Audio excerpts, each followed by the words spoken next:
In 2007, a Russian submarine planted a titanium flag on the Arctic seabed 14,000 feet below the North Pole. This wasn't just a publicity stunt.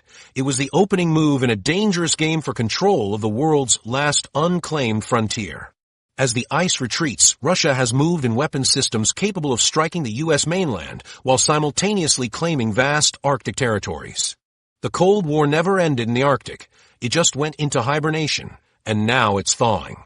The Great Thaw, how climate change is redrawing the Arctic map. What if I told you the fastest warming place on Earth is transforming into a new geopolitical battleground? The Arctic is warming at more than twice the rate of the rest of the planet. This isn't just an environmental crisis. It's creating an entirely new geographic reality with profound military and economic implications. The numbers tell a startling story. Since satellite monitoring began in 1979, Arctic sea ice has declined by roughly 13% per decade. The Arctic of today bears little resemblance to the Arctic of 40 years ago. Where once stood a nearly impenetrable barrier of ice, we now find increasingly open waters during summer months. The thickness of remaining ice has diminished by approximately 65% since the 1970s. What was once multi-year ice, thick, resilient ice that survived multiple summer melt seasons, is being replaced by thinner, more fragile first-year ice. Climate scientists now project that the Arctic Ocean could experience ice-free summers as early as 2035. This doesn't mean the complete absence of ice, but rather that the ice coverage will drop below 1 million square kilometers, a threshold that effectively opens the region to significantly increased maritime activity. Some models suggest this could happen even sooner, especially if current warming trends accelerate. This transformation isn't just a matter of academic interest for climate scientists. It represents the physical unlocking of a region that had been sealed by ice for thousands of years. As the ice retreats, it exposes shipping lanes that dramatically shorten the distance between major economic centers. The Northern Sea Route, which runs along Russia's Arctic coast, can reduce the journey from Rotterdam to Yokohama by approximately 40% compared to the traditional route through the Suez Canal. A ship traveling from Europe to Asia can save up to 2 weeks of transit time and hundreds of thousands of dollars in fuel costs. Similarly, the Northwest Passage through Canada's Arctic archipelago offers a potential alternative route connecting the Atlantic and Pacific Oceans. While more challenging to navigate than the Northern Sea Route due to its narrow channels and less predictable ice conditions, it nonetheless represents a potentially valuable shipping corridor as conditions continue to warm. These aren't theoretical possibilities for the distant future. They're emerging realities that shipping companies and nations are already beginning to exploit.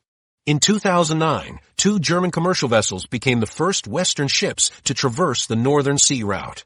By 2021, nearly 2 million tons of cargo were transported through this passage.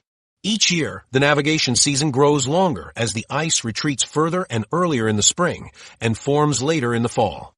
For Russia, this geographic transformation represents an extraordinary strategic opportunity.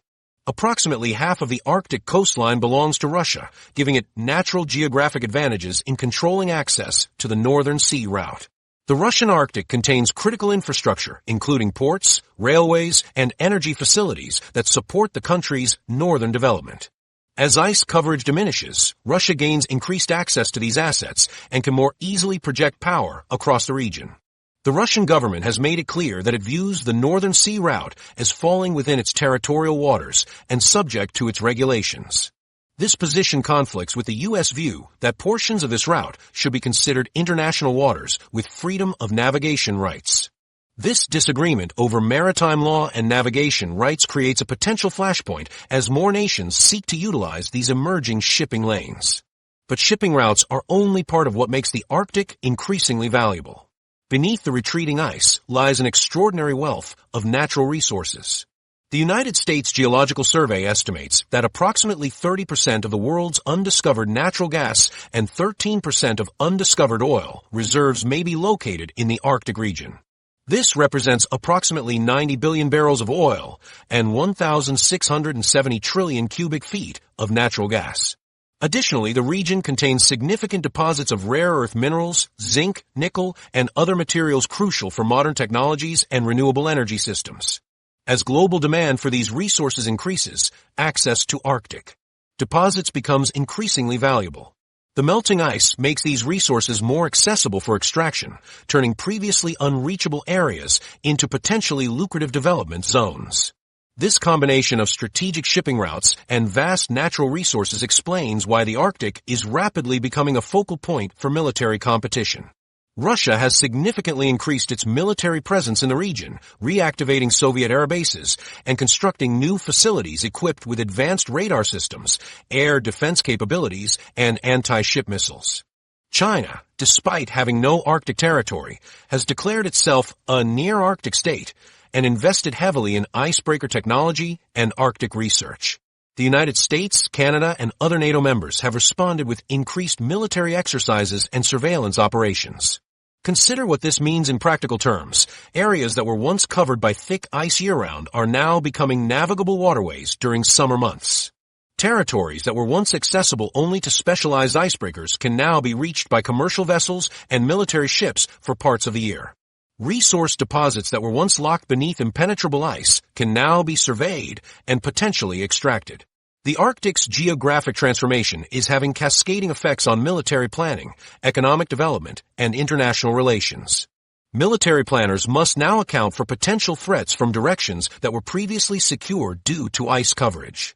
Energy companies are investing billions in Arctic exploration and extraction. Shipping firms are designing vessels specifically for Arctic conditions and plotting new routes through increasingly ice-free waters. This physical transformation explains why the Arctic is becoming the world's newest military hotspot. Climate change is literally redrawing the map, turning what was once a frozen, impassable region into a zone of competition.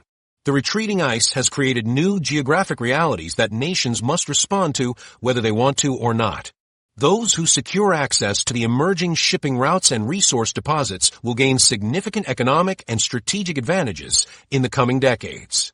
The competition we're witnessing in the Arctic today is driven by concrete geographic changes with real strategic implications. It's not abstract geopolitics, it's nations responding to the physical transformation of one of Earth's last frontiers. As the ice continues to retreat, the stakes of this competition will only increase.